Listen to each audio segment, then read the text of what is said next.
اللہ حفاظت فرمائے، اللہ حفاظت فرمائے۔ ابتدا میں میری تھوڑی سی وہ بات عرض کی تھی، وہ یہ کہ جب کسی جگہ کے مسلمان نماز پڑھ سکتے ہوں، رکاوٹ کوئی نہ ہو، پھر بھی نہ پڑھے۔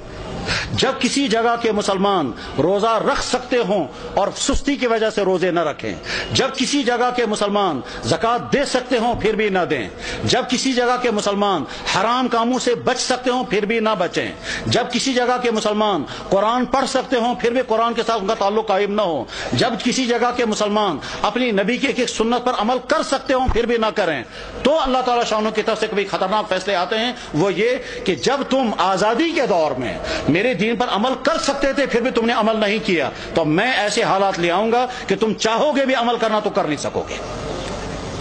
اس کی مثال نمبر 1 اندلس کی میں نے پیش کر دی تھی کہ اندلس میں 800 سال تک مسلمانوں کی حکومت رہی، اور بعد میں جب خرابیاں شروع ہو گئی تو وہ حالات آ گئے کہ اگر وہ قرآن پڑھنا چاہے تو نہیں پڑھ سکتے تھے، اپنی عورتوں کی عصمتیں بچانا چاہیں تو نہیں بچا سکتے تھے، بلکہ کیا ان کی تو جان بھی باقی نہیں رہی، اور وہاں کے مسلمان یا تو مارے گئے یا عیسائی بن گئے یا وہاں سے فرار ہو گئے، اور اس طرح سے 800 سال کا مسلم ملک جو اذانوں سے آباد تھا وہ 800 سال کا مسلم ملک کفرستان بن گیا۔ بخارا اور سمرقند یہ وہ علاقہ تھا جہاں امام بخاری، امام مسلم، ابو اللیث سمرقندی جیسا انسان، وہ علاقہ کے جہاں امام صاحب ہدایہ علامہ برہان الدین مرغی نانی رحمہ اللہ تعالی جس علاقے میں تھے، کہ جس مسجد میں بیٹھ کر کے انہوں نے ہدایہ کتاب لکھی، اور 13 سال لگے کتاب لکھتے ہوئے، اور 13 سال مسلسل انہیں روزہ رکھا، گھر والوں سے کھانا آتا تھا، وہ کھانا رکھ دیتے تھے، جب گھر والے واپس چلے جاتے تھے یہ کھانا کسی غریب کو کھلاتے تھے۔ 13 سال بیٹھ کر کے انہوں نے کتاب ہدایہ نام کی کتاب لکھی تھی،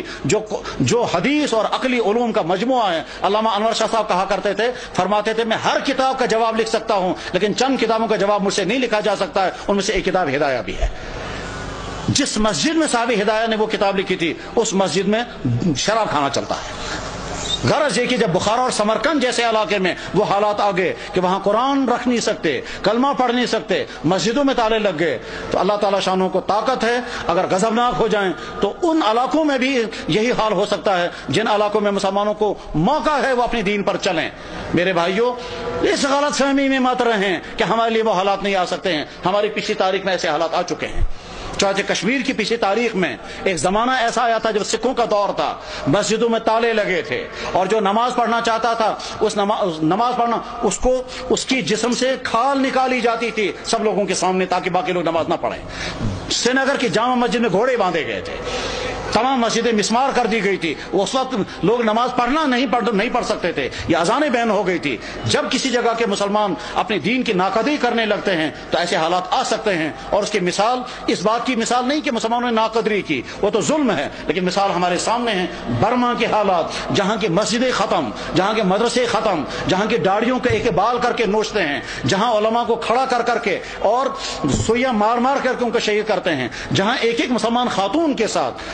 20 30 بلکہ 100 آدمی بدکاریاں کرتے ہیں اور کھلے عام کرتے ہیں، جہاں مسلمان عورتوں کو کھڑا کر کے آگ لگا کر جلا دیتے ہیں، جہاں مسلمان عورتوں کی گودوں کے اندر ان کے بچوں کو ذبح کر دیتے ہیں، اور ساری دنیا کے مسلمان دیکھ رہے ہیں مگر کوئی کچھ نہیں کر سکتا۔ جب ان مظلوم مسلمانوں کے لیے کوئی آواز نہیں اٹھا رہا ہے تو آپ بے فکر یہ مت رہیں ہمارے ساتھ اگر کبھی ایسا ہوا تو ساری دنیا کے مسلمان سرگرم ہو جائیں گے۔ آج کا مسلمان بے حس ہو چکا ہے، آج کا مسلمان دنیا کے حکمران، ان کے بیوروکریٹ، ان کے تمام ہائی کلاس طبقے وہ اپنی عیاشوں میں ڈوبے ہوئے ہیں، کسی سے کوئی امید نہیں ہے۔ اپنے دین پر جمنے کا فیصلہ کر کے اٹھیں، اپنے ایمان پر قائم رہنے کا فیصلہ کر کے اٹھیں، اپنے دین پر چلنے کا فیصلہ لے کر اٹھیں، اپنے گھروں کے اندر دیندار گھر بنانے کا فیصلہ لے کر اٹھیں، اپنے بزنسوں کو مسلمان بزنس بنانے کا فیصلہ لے کر اٹھیں، اپنے فنکشنوں کو دین کا فنکشن بنانے کا فیصلہ لے کر کے اٹھیں۔ جب مسلمان حرام سے بچ سکتا ہو اور پھر بھی نہ بچے وہ شرابیں پیے تو حالات ایسے آ سکتے ہیں کہ زبردستی مسلمانوں کو شراب پلائی جائے گی۔ جب مسلمان داڑھی رکھ سکتا ہو اور نہ رکھے تو بعد میں ایسے حالات آ سکتے ہیں کہ رکھنا بھی چاہیں تو نہیں رکھ سکتے۔ ساری ترکی کے اندر مسلمان داڑھی رکھ نہیں سکتا حالانکہ سارا مسلمان ملک ہے۔